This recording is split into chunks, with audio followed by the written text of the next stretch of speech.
This is my experiences that day. That day started out much like many days in Iraq.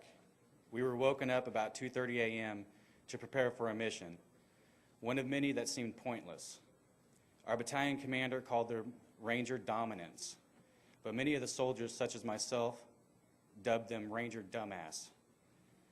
These missions consisted of 2 companies walking through New Baghdad, unprotected from snipers and IEDs. We dreaded them and despised our battalion commander because of them. That morning, we gathered at the gate of the Fob Rustamiyah, preparing for our death march into town.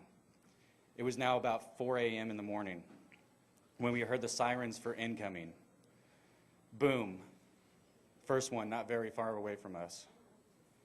Boom, this one a little bit closer. We were now used to this by now, and although afraid inside, we knew that if we ran for cover, we'd look like cowards in the eyes of some of our NCOs. So the majority of us just stood there, praying that a mortar wouldn't land on us. The bravado of trying to look hard was what we lived by. We were 1st Infantry, the toast of the Army, the favorite son. We were the 216 Rangers. We prided ourselves on being tougher than anyone else. But looking into the eyes of these 18 and 19-year-old kids, you could see the fear, the uncertainty. Finally, the mortar stopped. "They know we're coming," said one of the privates in my squad. I tried to reassure him that they didn't know we were coming that day. It was just a coincidence, although not believing my own statement myself. We began our march in the early morning hours. There was hardly anyone on the streets. It was quiet, almost peaceful. You could get caught up in the silence if you weren't so afraid of being shot in the throat or in the thigh by a sniper.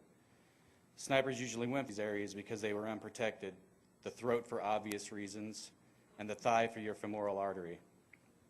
Many of us usually walked with the buttstock of our M4s close to our neck for an almost futile attempt at protecting ourselves. Our mission that day was to cordon off an area of New Baghdad and perform what is called knock-in searches, which basically consists of us knocking on the doors of homes, asking to search the home for militia-related materials, weapons, or bomb-making materials. Although it was more of a demand, and if they refused, it gave us proper cause to destroy the home by searching more vigorously. The hours passed of doing this, and we were finding absolutely nothing, and getting extremely hot and agitated. Some of us began messing around taking pictures because there was nothing else to do. Finally, we were informed that we were closing up shop. I remember being thankful because it was over 110 degrees that day, and the hot water we were drinking was providing no relief. We started funneling into an alleyway to leave the area when some locals on rooftops above us started firing their AK-47s at us. We took cover along a wall and were returning fire. We could hear other fire coming from another platoon just a few blocks from us as well. On the net, we could hear that they were taking small arms as well as RPG fire. That's when I heard it, the very distinct fire of an Apache 30mm cannon. And again, over and over. It was very close. "We need to move to that position now," came over the net. Myself and a team of soldiers I was with began running in the direction where we heard the Apache fire. I was not even close to prepared for the carnage that I was about to walk onto. Myself and the team I was with were the first dismounted soldiers to arrive on the scene. I saw what appeared to have been 3 men on a corner. It was an extreme shock to my system. They didn't look human. I know that they had to be at one time, but the destroyed carnage that I was looking at didn't appear to be. Then there was the smell. The smell was unlike anything I've smelled before. A mixture of feces, urine, blood, smoke, and something else indescribable. I saw an RPG next to one of the men and an AK-47. Crying. I hear crying. Not cries of pain, but that of a small child who had just woken up from a horrible nightmare.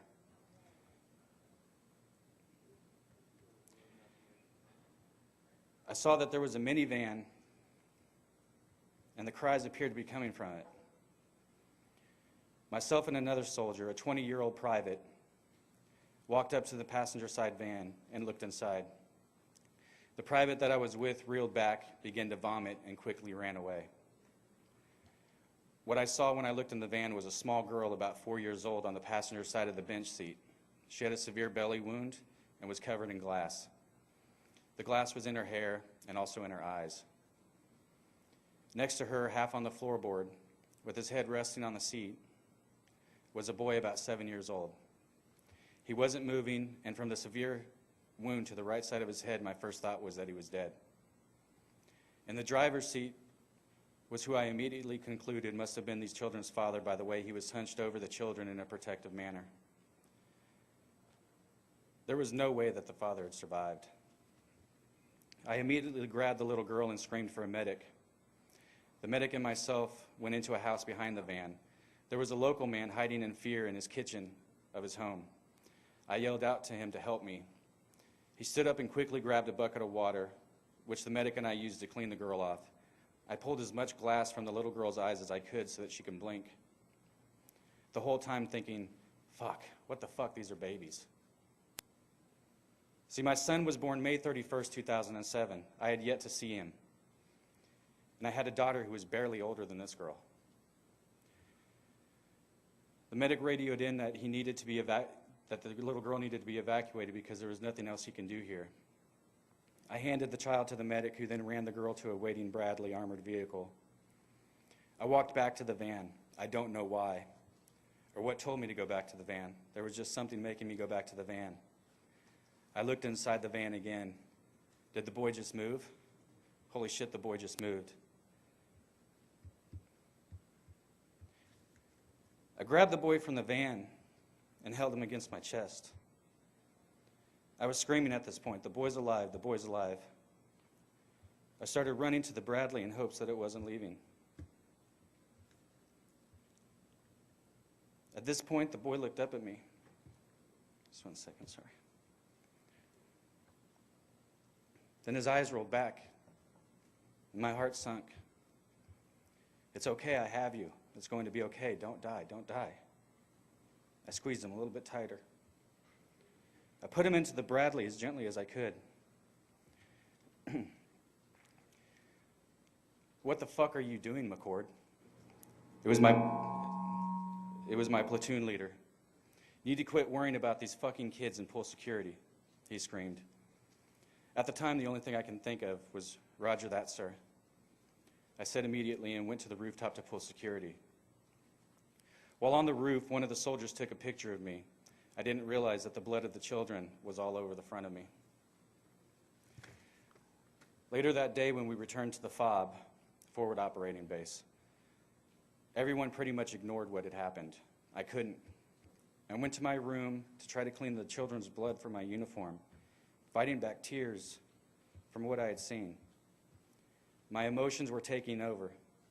The very thing that the Army taught us not to do in war, I was doing. My humanity and love for the human race was overcoming everything they taught me. My mind was reeling, the thoughts controlling every ounce of me. It was then I decided I needed to go see a mental health counselor.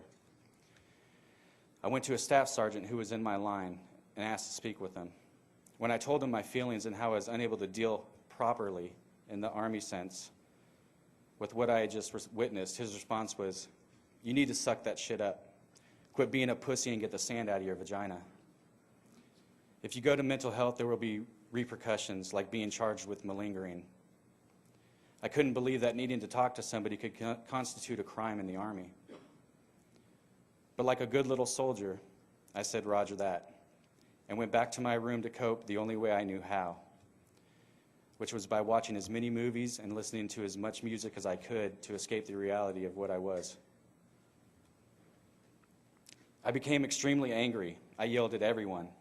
I yelled and was angry at my soldiers, my family, the civilians back home, but mostly I was angry with myself.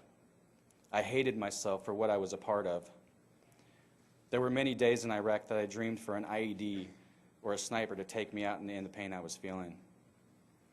Ever since that day, I live with this. It's burned into my head. I don't need to watch the movie. I see it every day.